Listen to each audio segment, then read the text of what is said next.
So let's talk about this arrogant hypocrisy. If you're new to my channel, you like my content, just do me that favor, like the video, subscribe if you're not yet subscribed, and make sure you turn on your notification. So let's dive straight into the topic. Now, when Xhaka was here, there were certain unlike personalities who were deriding him. He went as far as saying, since Xhaka arrived at the club, we never qualified for the Champions League. Now, factually, that is true, but there are nuances to that statement.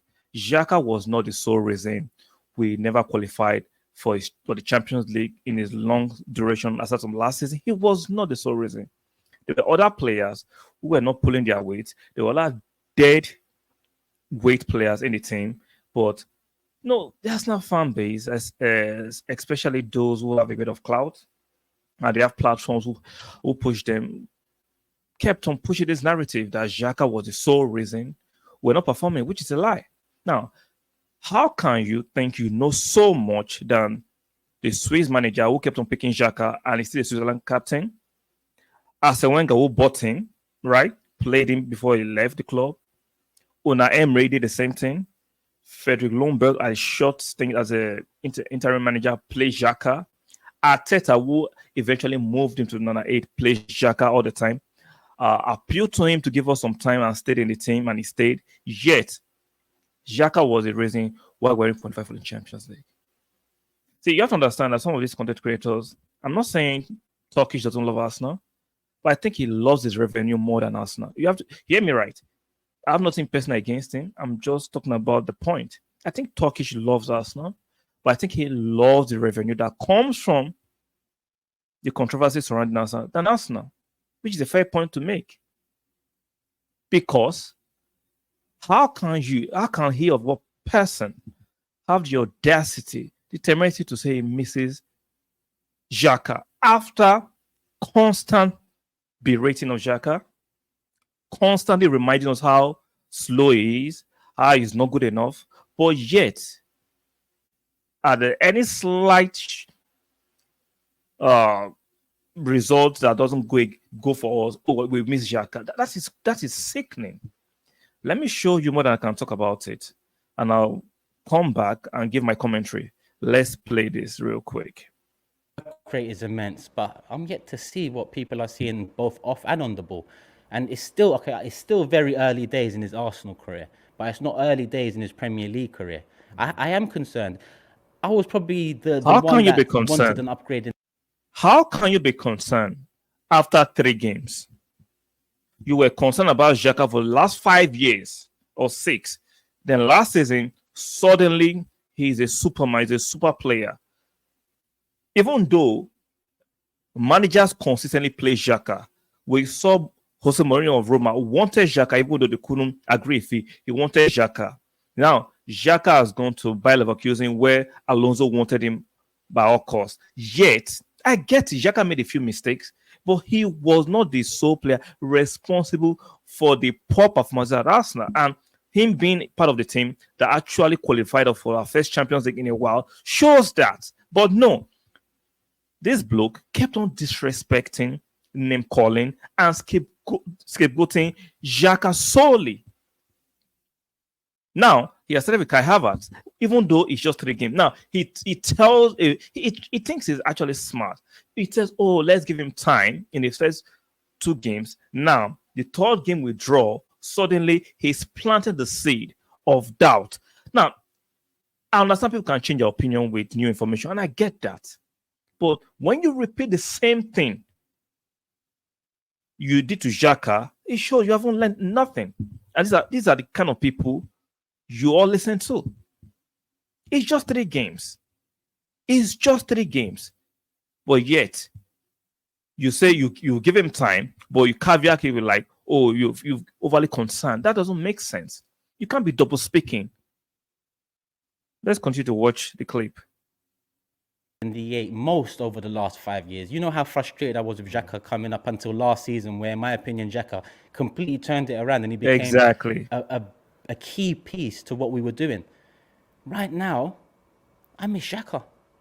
How dare That's you? mad, L'Oreal. That's big for you to That's say. mad. Yeah. Exactly. Exactly, you miss Xhaka. That's crazy.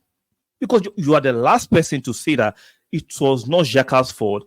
Arsenal had those bad performances across the years. There was too many bang average players: Bellerin, Mustafi, Socrates, Kolasinac, Torreira. But no, let's scapegoat only Xhaka.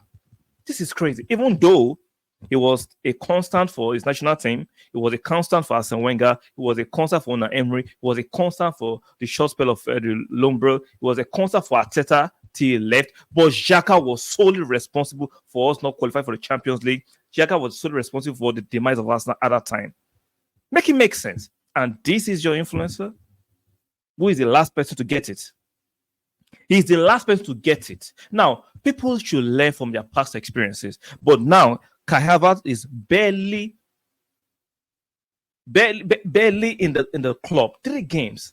He has started planting the same seed about Kai Havertz, but he will caveat with that. He's just 3 games. But why are you aggressively planting the seed of doubt already? I'm not saying his last performance against Fulham was fantastic. I think that was his poorest game in an Arsenal shirt in 3 games, 3 competitive games. Let's calm down. I'm not saying let's tolerate that, but it's 3 games, 35 more games to go.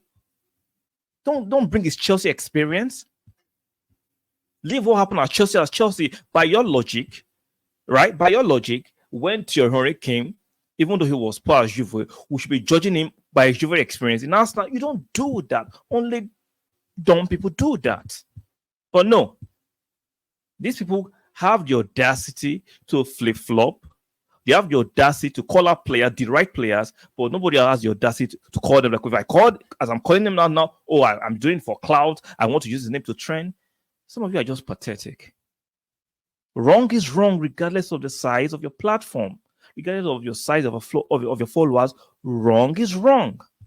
He's not a deity. He's not a god of some sort. He's a damn human being. And if you're wrong, somebody's going to tell you wrong. If I'm wrong, somebody's going to tell me I'm wrong objectively with no agenda. I don't hate the lot. I don't hate the bloke. I just find his opinions very kind of malicious.